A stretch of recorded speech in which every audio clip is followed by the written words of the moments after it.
눈보라 세찬 날에 지저귀던 새들은 어디로 피했을까? 깡총깡총 순한 토끼 어디로 숨었을까? 생각해 본 적이 있습니다.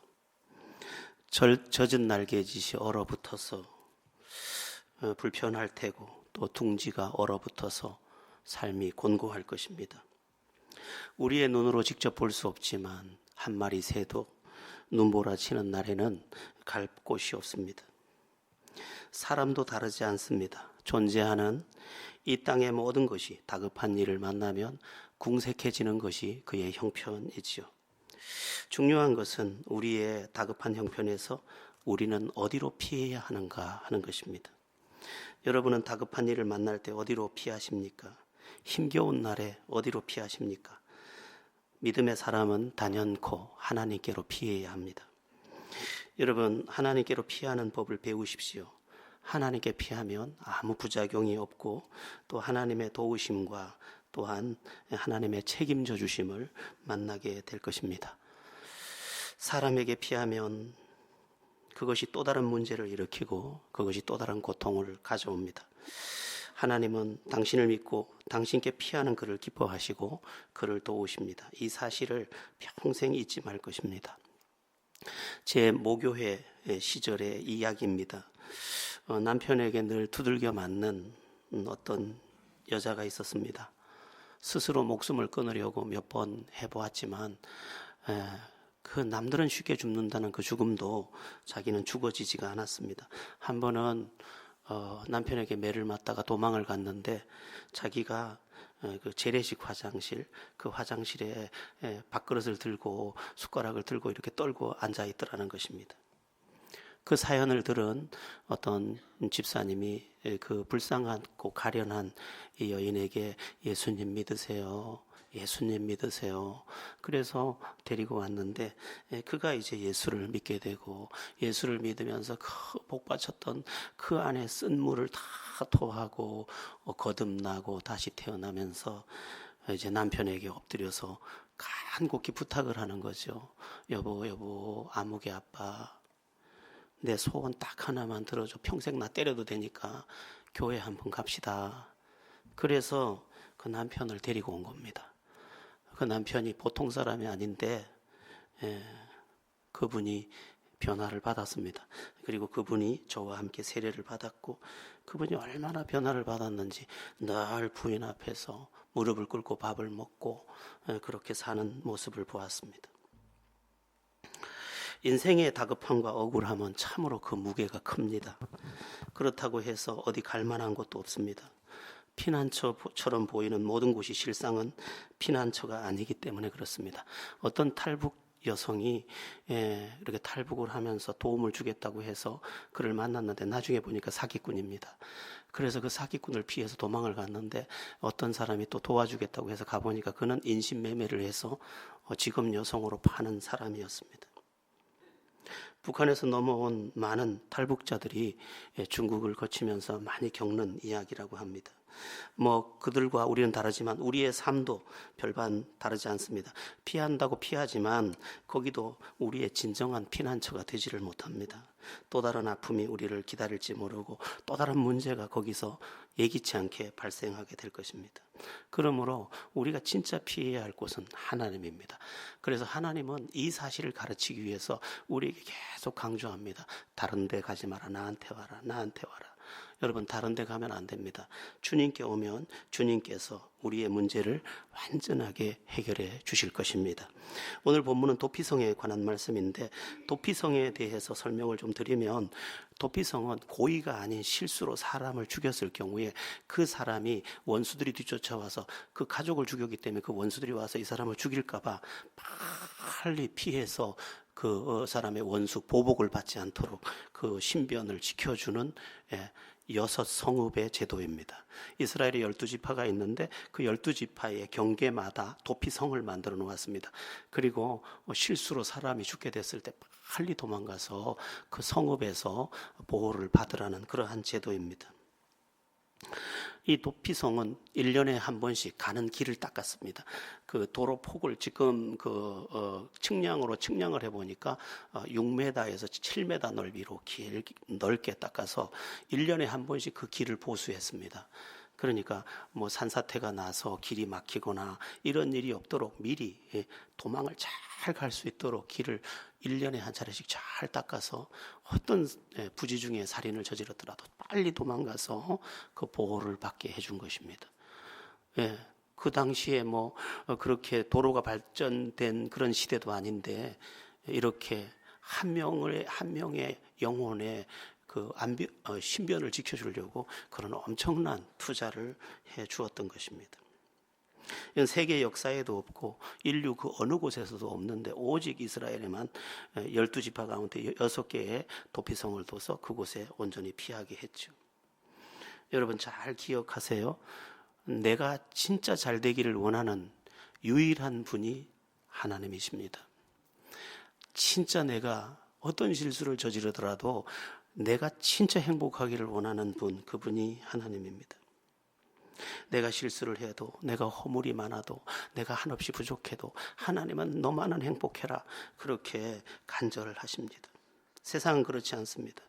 조금만 잘 되는 것 같으면 시기하고 조금만 안 되는 것 같으면 무시하고, 세상은 온갖 그러한 아주 보기 흉한 모습으로 얼룩져 있습니다. 하나님은 그렇지 않습니다.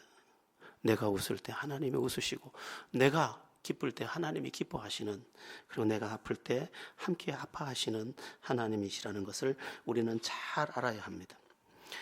이것은 살아볼수록 믿어볼수록 진리입니다. 하나님 안에만 답이 있구나. 하나님 안으로 들어가면 들어갈수록 그분의 안아주심, 업어주심, 위로하심, 건져주심, 책임져 주심이 절절하게 경험되는 것을 보게 됩니다. 인생이 다급해 보면 인간적인 것들이 다 소용이 없다는 것을 만나게 됩니다. 기본적으로 사람들이 제일 많이 의지하는 게 나 자신입니다. 나 자신의 생각, 나 자신의 경험, 나 자신의 모략, 이런 것을 의지하는데 사실 아무 소용이 없습니다. 시편 44편 6절에 이렇게 말씀합니다. 나는 내 활을 의지하지 아니할 것이라. 내 칼이 나를 구원하지 못하리이다. 지금 내가 칼을 들고 이렇게 여러 가지를 막아보지만, 앞에서는 하나의 칼은 막을지 모르지만 뒤에서 날아오는 화살과 또 다른 칼은 막을 수가 없지 않습니까? 그러니까 나를 의지한다는 것은 한 가지를 해결할 수 있을지 모르지만 수천 수만 가지 인생의 문제를 절대로 해결해낼 수 없더라는 것입니다. 우리가 이미 다 해보지 않았습니까? 나를 의지할 때 만난 그 낭패들이 우리의 인생의 이력이라고 할 만큼 그렇게 엄청난 고통의 그 길들을 걸어온 것이 아니겠습니까? 재물과 내가 가진 재산도 마찬가지입니다. 재물과 재산을 의지하지만 그것도 오늘은 그것이 나를 지키는 듯 싶지만 내일은 기약이 없습니다. 시편 62편 10절은 말씀합니다. 재물이 늘어도 거기에 마음을 두지 말지어다. 오늘 있지만 내일은 아무것도 아니라는 것입니다. 뭐 그런 이야기가 있죠. 어떤 부자가 내 재산의 절반을 줄 테니까 나를 6개월만 더 살게 해달라고. 소용없습니다. 어느 날까지는 그게 힘이지만 어느 날에는 아무 소용이 없는 것입니다. 그럼 돈 많은 사람은 안 죽을까요? 돈 많은 사람은 병들지 않을까요? 돈 많은 사람들은 근심이 없을까요? 전혀 그렇지 않습니다. 진정한 피난처인 주님께 들어가기 전까지 인생은 안심할 수 없는 것입니다. 어떤 사람을 의지하는 것도 마찬가지입니다. 시편 146편 3절 4절은 이렇게 말씀합니다. 귀인들을 의지하지 말며 도울 힘이 없는 인생도 의지하지 말지니 그의 호흡이 끊어지면 흙으로 돌아가서 그날에 그의 생각이 소멸하리로다. 어떤 사람이 나의 도움이 되는 것처럼 보여도 막상 기대다 보면 아니라는 것을 알게 된다는 것입니다. 여러분 기대해 보십시오. 처음에는 기대지지만 조금 있으면 아무것도 아니라는 것을 알게 됩니다. 그도 한 줌의 흙으로 돌아갈 연약한 존재이기 때문에 그를 기대다 그 흙부스러기 부서지듯 나의 기댔던 그 자리가 부서지고 내가 또 실망하게 될 것이라는 것입니다. 그런데 시편 146편 5절은 전혀 다르게 말씀합니다. 시편 146편 5절 우리 함께 읽어보겠습니다. 합독합니다. 야곱의 하나님을 자기의 도움으로 삼으며 여호와 자기 하나님에게 자기의 소망을 두는 자는 복이 있도다. 아멘. 하나님을 진짜 의지하는 사람, 그가 복이 있다고 하십니다. 여러분, 하나님 보이지 않죠? 하나님은 눈으로도 보이지 않고 감각으로도 경험할 수 없습니다. 그런데 이 하나님이 나의 의지처의 실제만 되면 이 하나님은 동서남북 인근각처 어디든지 어디에서든 나의 도움이 됩니다. 나의 산성이 되시고요. 그러므로 우리는 하나님 안에 거하는 법을 배워야 되는데, 시편 37편 25절에 아주 유명한 말씀이 있죠. 우리 시편 37편 25절은 이게 암송 구절이기도 한데 우리 함께 읽어보겠습니다. 내가 어려서부터 늙기까지 의인이 버림을 당하거나 그의 손이 거식함을 보지 못하였도다. 여기서 의인은 믿음의 사람을 가리키는데, 믿음의 사람이 어려서부터 늙기까지 버림을 안 당하더라는 것입니다. 하나님께 피하는 사람은 정말 평생을 찬송하더라는 것입니다. 여러분, 평생 승리하고 싶지요? 오늘만 웃고 내일은 우실래요? 그렇게 살면 우리의 삶은 비극이지 않습니까? 근데 평생 승리하는 길이 어디에 있다고 하십니까? 하나님을 진짜 의지하는 사람인 것입니다. 여러분, 하나님을 의지하다 보면 하나님께서 아침에도 책임지고 밤에도 책임지고, 그래서 이스라엘의 노래가 뭡니까? 낮에는 구름 기둥, 밤에는 불 기둥으로 여호와께서 우리를 인도하시는도다. 밤낮을 다 인도하시고 책임져 주신다는 것입니다. 제가 오후에 보여드릴까 말까 하는 영상이 하나 있는데, 그 영상이 뭐냐면 코로나 바이러스 염려하지 마십시오 하는 영상이에요. 거기 보니까 몇 가지 주제가 나오는데 걱정하지 말라는 거예요. B형 간염 복균자와 살던 어떤 부인과 자식이, 남편이 복균자라는 것도 모르고 살았는데 나중에 알고 검사를 해보니까 아니 그 자식하고 그 부인에게 오히려 바이러스에 대한 항체가 생겨가지고 면역력이 그걸 다 물리치고 도리어 이제 아무런 문제가 없는 존재가 돼 있더라는 거예요. 그래, 그 면역력을 높이는 방법이 뭐냐 하고 그분이 4가지를 이야기하는데 보니까 첫 번째가 잠 잘 자면 된다는 거예요. 하품 나면 무조건 자라는 거예요. 하품 참지 말라는 거죠. 잠 잘 자래요. 그리고 물 많이 먹으래요. 피 양이 많아져야 혈액 순환이 좋기 때문에 쉽잖아요, 그죠? 일찍 자, 물 많이 먹어. 어려워요. 돈도 안 들고. 그 다음에 환기를 자꾸 시키래요. 환기. 내 나쁜 호흡기에서 나온 것을 환기를 안 시키면 계속 자기를 마셔야 되니까 환기를 자주 시키라는 거예요. 그 다음에 하나님의 은혜를 받으라는 거예요. 이번 이야기가. 그러면 하나님의 은혜가 기쁨의 영이 돼서 우리에게 온 모든 문제를 다 물리친다는 거예요. 같은 배에 타고 있어도 어떤 사람 걸리고 어떤 사람 안 걸리잖아요. 같이 마주 있어도 어떤 사람 걸리고 어떤 사람 안 걸리잖아요. 하나님의 은혜가 이 모든 것을 다 원활하게 해주는 것입니다. 잠도 잘 자게 해줘요. 우리 건강한 생활을 하게 해줘요. 다 막아주는 것입니다. 하나님을 믿는 사람은 삶에서 모든 영역에서 강건하게 되어 있습니다. 영혼도 범사도 우리의 몸도 하나님 안에서 강건하게 되는 것입니다. 자, 그렇다면 이 도피성 제도를 통해서 말씀하는 하나님의 메시지가 뭔가 구체적으로, 비록 실수로 사람을 죽인 사람이라고 할지라도 엄연한 살인자인데 그에게 살 길을 주는 그 도피성의 메시지가 뭐냐는 것입니다.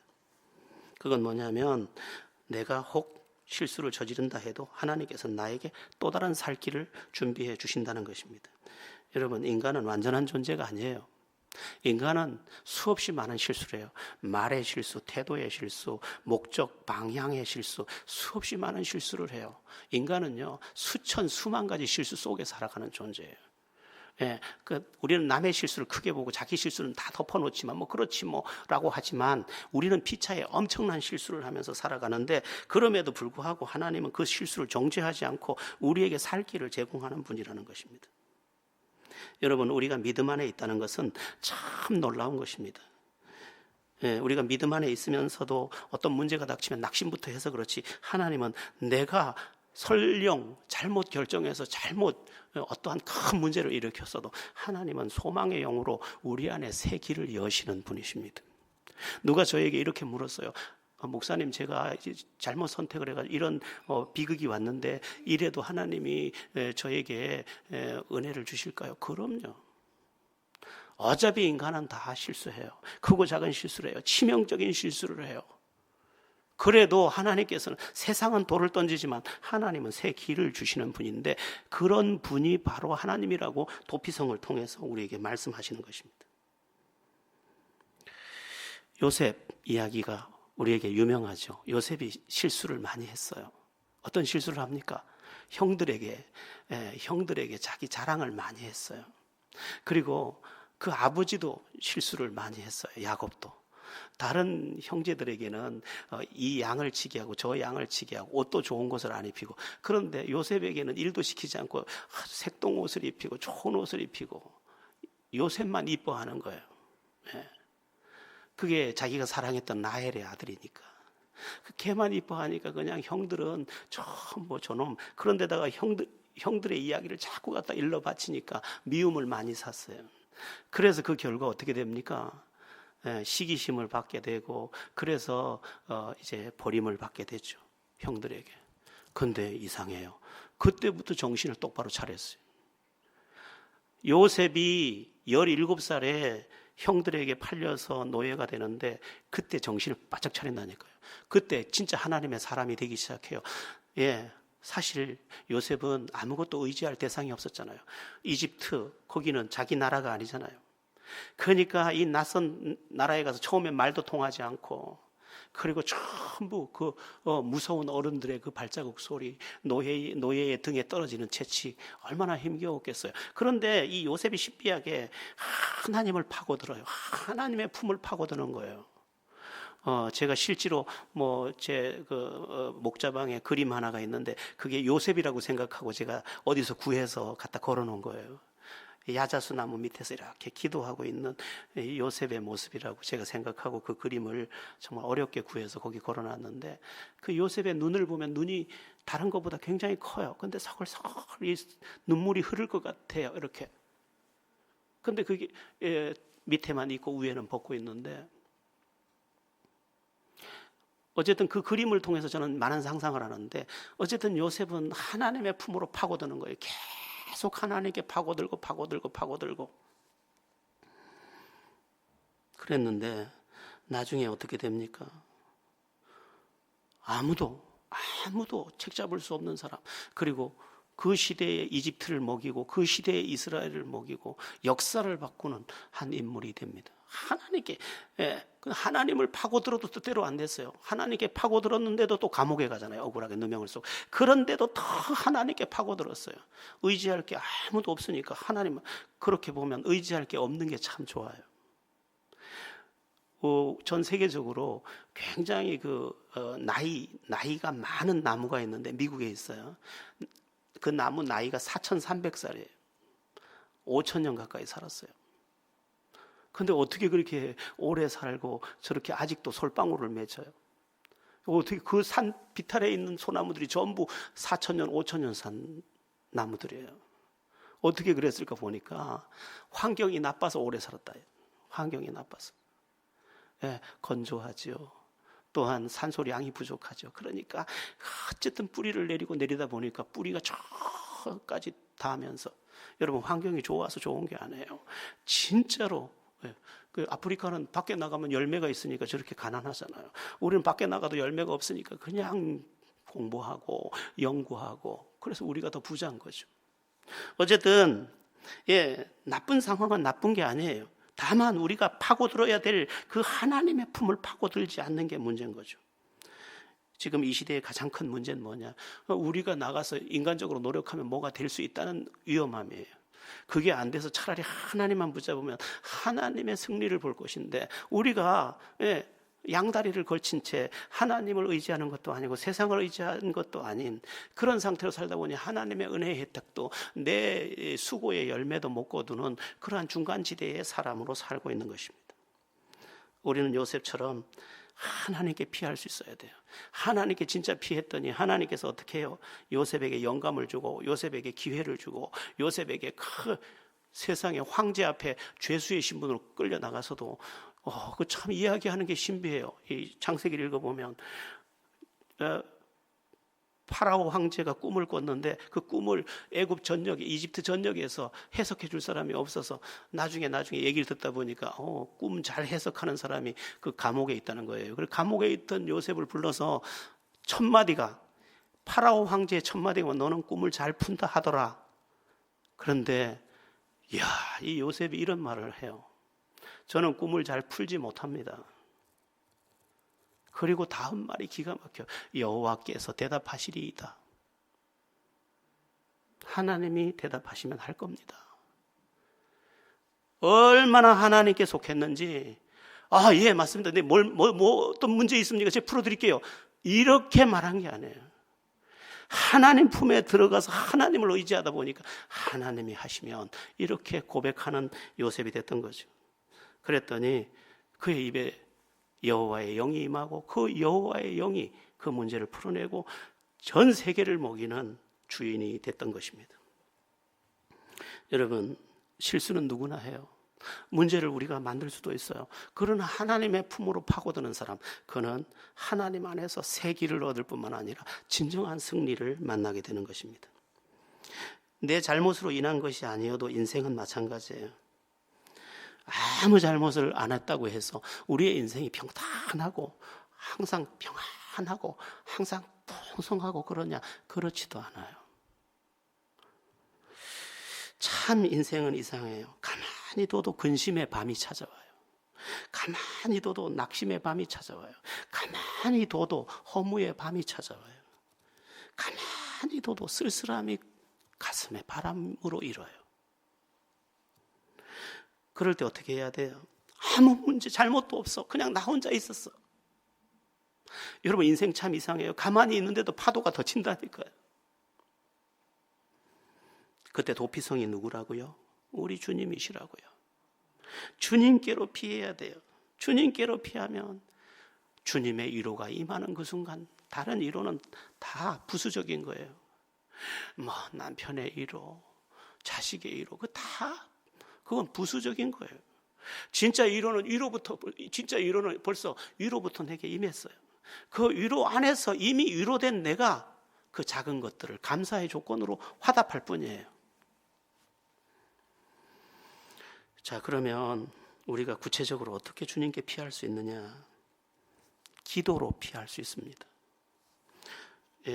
사방으로 포위되어 있지만 하나님께 엎드려서 기도했던 히스기야처럼 하나님께 부르짖는 거죠. 하나님께. 아까 제가 말씀드렸던 그 여인은 사실은 교회에서 한 10리 밖에 살았어요. 여러분, 강원도의 겨울을 잘 모르시죠? 강원도의 겨울은 지금은 별로 그렇지 않은데 제가 있을 때만 해도 12월 초에 눈이 오면 4월 초가 돼야 눈이 녹아요. 근데 그 겨울에 그 얼어붙은 길을 단 하루도 빼지 않고 와서 새벽 기도를 했어요, 그분이. 우리 교회는 그 당시 제 모교회는 새벽 기도 오면 전부 도장을 찍어줘요. 카드가 있어가지고. 그분 거를 제가 저랑 같이 세례를 받았으니까 제가 그분 카드를 늘 봤어요. 이분 다 왔나? 그분은 지금 심리 밖에서 눈길을 뚫고 왔잖아요. 근데 코앞에 있는 제가 안 갈 수 없죠. 그래서 그분의 도장만큼은 적어도 찍어야 되겠다니, 그분이 1년 12달이 돼도 한 번도 뺀 적이 없어요. 그럼 저도 뺄 수가 없어요. 그렇게 피하더니 결국은 남편을 자기 앞에 무릎 꿇리고 그 악마 같은 사람이 순한 양이 돼가지고 지금도 아마 얻고 다닐 거예요. 히스기야가 사방으로 포위당하고 말 2,000필이 없어서 전쟁도 못하는 그러한 극한 상황에 있었지만 하나님을 진짜 의지하고 적에게서부터 온 편지를 하나님 앞에 펴놓고 여호와여 보시옵소서 산헤립이 여호와 사신 여호와를 회방하였나이다 하고 딱 하나님 앞에 편지를 내놓고 기도하기 시작하고 하나님께 피하자. 하나님께서 다음날 아침에 완전히 전세를 바꾸어서 그 포위 병력 18만 5천 명을 다 죽여버렸잖아요. 어느 날까지는 기도해도 안 물러가는 것 같아요. 그런데 어느 날은 하나님께서 다 물리쳐 주셔요. 그런 은혜를 누리게 되기를 예수 이름으로 축원합니다. 네. 우리가 기도하며 하나님께 피하면요, 우선 염려부터 떠나가요. 염려부터. 우리가 잘 아는 빌립보서 4장 6절 7절 말씀 있잖아요. 아무것도 염려하지 말고 오직 기도와 간구로 너희 구할 것을 감사함으로 하나님께 아뢰라. 그리하면 모든 지각에 뛰어난 하나님의 평강이 그리스도 예수 안에서 너희 마음과 뭐를 지키시리라? 생각을 지키시리라. 마음과 생각에 있던 염려를 다 쫓아내주고 우리를 회복의 자리로 나가게 하고, 그때부터는 마음의 염려가 사라지니까 이제 자신감도 일어나게 되고 도전하게 되고 하나님 더 의지하게 되고, 그러면서 실제적인 문제에서도 해답을 얻게 되는 것입니다. 그런 점에서 볼 때 우리의 문제는 실수의 문제거나 또는 내가 뭔가 잘해야 되는 문제라기보다 하나님을 진짜 찾느냐 안 찾느냐, 이것의 문제라고 해야 하는 것입니다. 우리가 잘 아는 다윗은 정말 죽을 고비를 많이 넘겼죠. 다윗의 생애를 읽어보면 정말 어떻게 이렇게 많이 쫓겼을까 싶을 만큼, 여러분들이 사무엘 상하서를 다 읽어보면 참 다윗처럼 자기는 광야의 당아새와 같다고, 그저 어디로 피할지 그것만 생각하는 거죠. 그런데 사무엘 상하를 읽어보면 다윗도 항상 어디로 피하느냐? 하나님께로 피하는 거예요. 하나님께로 들어가는 거예요. 그랬더니 하나님의 승리가 그에게 오는데, 사무엘하, 우리 한번 사무엘 상하를 다 볼 수는 없고요. 사무엘하 22장 1절부터 8절까지를 한번 우리 고운 목소리로 한번 들어보겠습니다. 사무엘하 22장 1절에서 8절입니다. 읽어주세요. 여호와께서 다윗을 모든 원수의 손과 사울의 손에서 구원하신 그날에 다윗이 이 노래의 말씀으로 여호와께 아뢰어 이르되, 여호와는 나의 반석이시오 나의 요새시오 나를 위하여 나를 건지시는 자시오 내가 피할 나의 반석의 하나님이시오 나의 방패시오 나의 구원의 뿌리시오 나의 높은 망대시오 그에게 피할 나의 피난처시오 나의 구원자시라. 나를 폭력에서 구원하셨도다. 내가 찬송받으실 여호와께 아뢰리니 내 원수들에게서 구원을 받으리로다. 사망의 물결이 나를 애우고 불의의 창수가 나를 두렵게 하였으며 스올의 줄이 나를 두르고 사망의 올무가 내게 이르렀도다. 내가 환난 중에서 여호와께 아뢰며 나의 하나님께 아뢰었더니 그가 그의 성전에서 내 소리를 들으시며 나의 부르짖음이 그의 귀에 들렸도다. 이에 땅이 진동하고 떨며 하늘의 기초가 요동하고 흔들렸으니 그의 진노로 말미암음이로다. 아멘. 5절 6절까지를 보면요, 다윗의 형편이 아주 다급합니다. 사망의 물결이 나를 애우고 불의의 창수가 나를 두렵게 하고 스올의 줄이 나를 두르고 사망의 올무가 내게 이르렀다. 이게 사망, 죽음의 물결, 스올, 지옥의 끈입니다. 그러니까 죽음의 끈과 죽음의 물결과 그 지옥의 끈이 자기를 항상 칭칭동여 매는 그런 상황을 만났다는 것입니다. 그런데 다윗이 어떻게 합니까? 7절을 보니까 내가 환난 중에서 여호와께 아뢰며 나의 하나님께 아뢰었더니 그가 그의 성전에서 내 소리를 들으시며 나의 부르짖음이 그의 귀에 들렸도다. 하나님이 귀를 기울이셨도다 라고 되어 있습니다. 그 엄청난 문제를 하나님께서 다 해결해 주더라는 것입니다. 죽음 같은, 그리고 지옥 같은 삶의 현장이 이제 완전히 끝나버렸다는 것입니다. 특별히 8절을 보시면 이렇게 되어 있습니다. 땅이 진동하고 하늘이 흔들렸다. 다윗이 기도할 때 지축을 하나님이 뒤흔들다라는 것입니다. 여러분, 우리가 기도해도 아무런 효과가 없는 것 같죠? 어느 날은 하나님께서 이 하늘과 땅을 뒤흔들어 버립니다. 믿으시기 바랍니다. 어디까지는 다 아무것도 아닌 것 같아요. 기도가 종교 행위 같아요. 그러나 어느 순간이 되면 그 사건이 우리가 예기치 못한 대반전을 이루어내는 것입니다. 물이 99도에서 안 끓는다는 얘기 많이 알고 있잖아요. 임계점이 100도기 때문이에요. 임계점이 닿으면 이제 새로운 현상이 일어나는 거예요. 우리의 기도도 임계점에 도착하면 새로운 현상을 만들어내는 거예요. 그때부터는 새 물체가 되는 거예요. 거기서 수증기가 피어올라서 이제는 하늘을 나는 물이 되는 거예요. 사람들이 얼마나 쉽게 기도를 포기하고, 얼마나 쉽게 고집으로 살고, 얼마나 쉽게 자기 생각으로 살고, 얼마나 쉽게 자기 지식으로 사나 몰라요. 하나님이 우리 곁에 계시다고 그렇게 외쳐도 하나님을 놓은 채 얼마나 몸부림치고 울며 악다구니를 쓰는지 몰라요. 특별히 오늘 본문과 연관해서 22장 마지막 31절을 보시면 더 기가 막힌 말씀이 오늘 본문과 연관되어 있습니다. 31절을 같이 합독해 볼게요. 시작. 하나님의 도는 완전하고 여호와의 말씀은 진실하니 그는 자기에게 피하는 모든 자에게 방패시로다. 자기에게 피하는 모든 자에게 방패시라. 이건 무슨 얘기죠? 다윗의 간증이에요. 내 생애를 걸고 간증합니다. 하나님께 피했더니 하나님이 방패가 되어주셨어요. 방패는 뭐죠? 저 앞에 나오는 모든 화살을 다 무효화시키는 거예요. 적의 화살, 가난의 화살, 근심의 화살, 외로움의 화살, 허무의 화살, 수도 없는 화살이 하룻밤에도 수천 수개씩 날아오는 우리의 생애를 하나님이 탁탁탁탁탁탁 다 만져 헛되게 만들어 버리더라는 것입니다. 여러분, 하나님께 피하는 법을 배워야 합니다.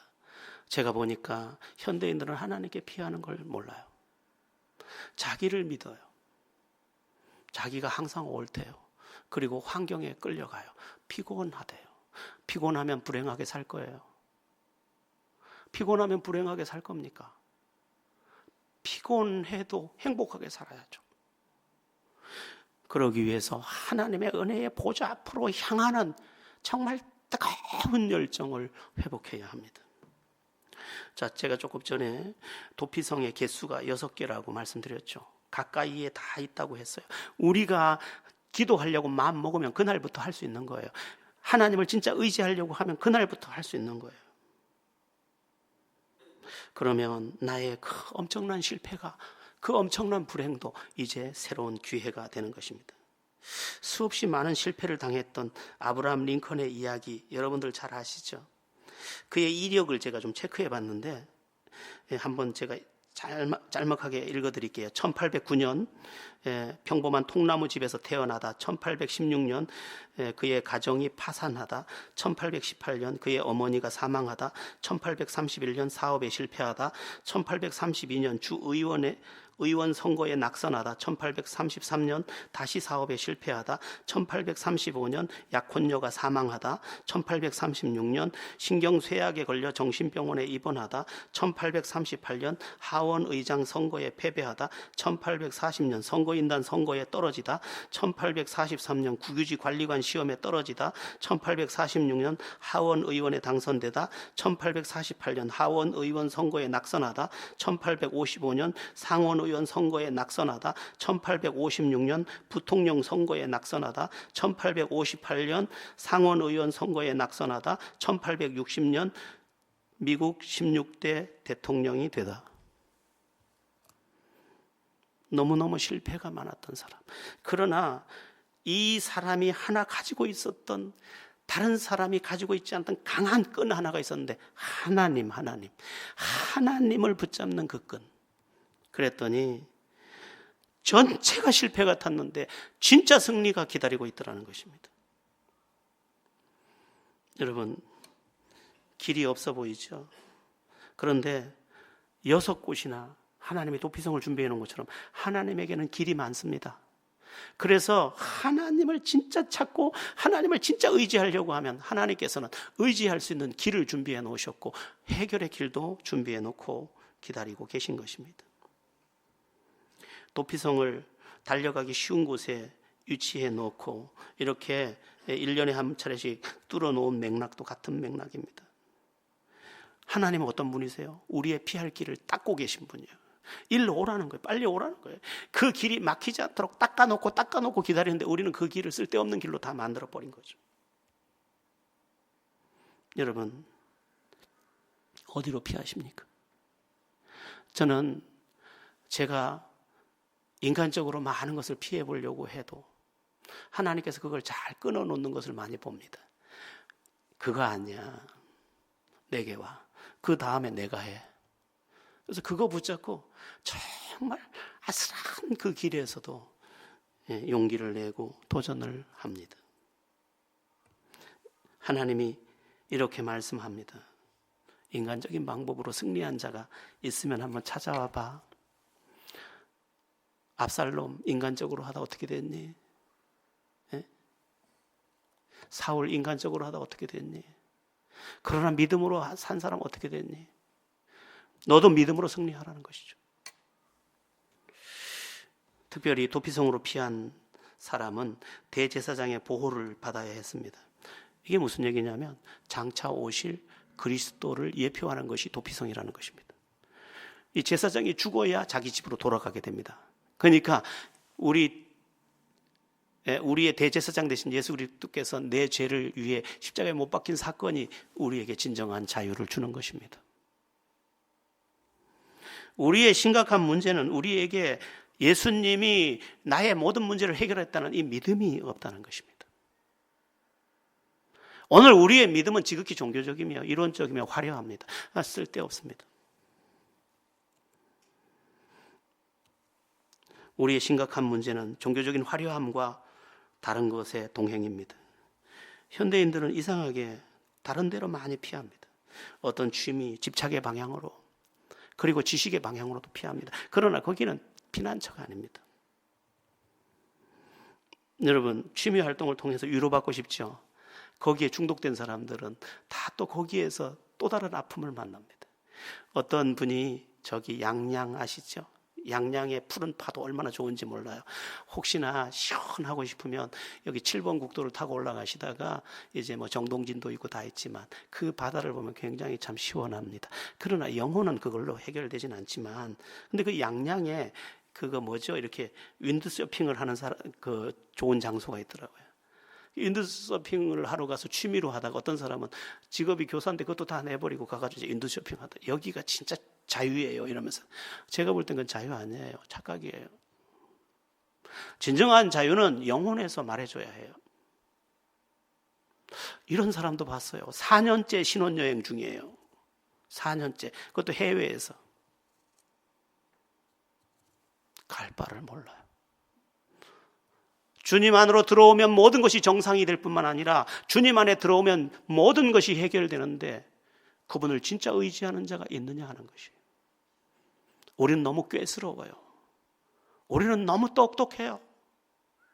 내 문제는 내가 안다는 거예요. 그러나 과연 내가 처방일까요? 우리가 잘 아는 에녹은 하나님과 동행함으로 죽음을 보지 않고 옮기웠느니라. 하나님과 동행한 딱 하나밖에 없어요. 절대 믿음 가지고 절대로 하나님을 의지했더니 그곳에 하나님의 승리가 기다리고 있더라는 겁니다. 여러분, 하나님 똑바로 믿읍시다. 하나님 안으로 똑바로 들어갑시다. 내가 옳은 것이라고도 여기지 맙시다. 도피처는 나도 아니고 너도 아니고 그것도 아니고 오직 하나님 한 분이십니다. 우리 모두 하나님께 피해서 하나님의 완전한 해결하심, 그리고 내 영혼이 고백하기를 감사해요 내 생애, 감사해요 내 일생, 그렇게 말하게 되기를 예수의 이름으로 축원합니다.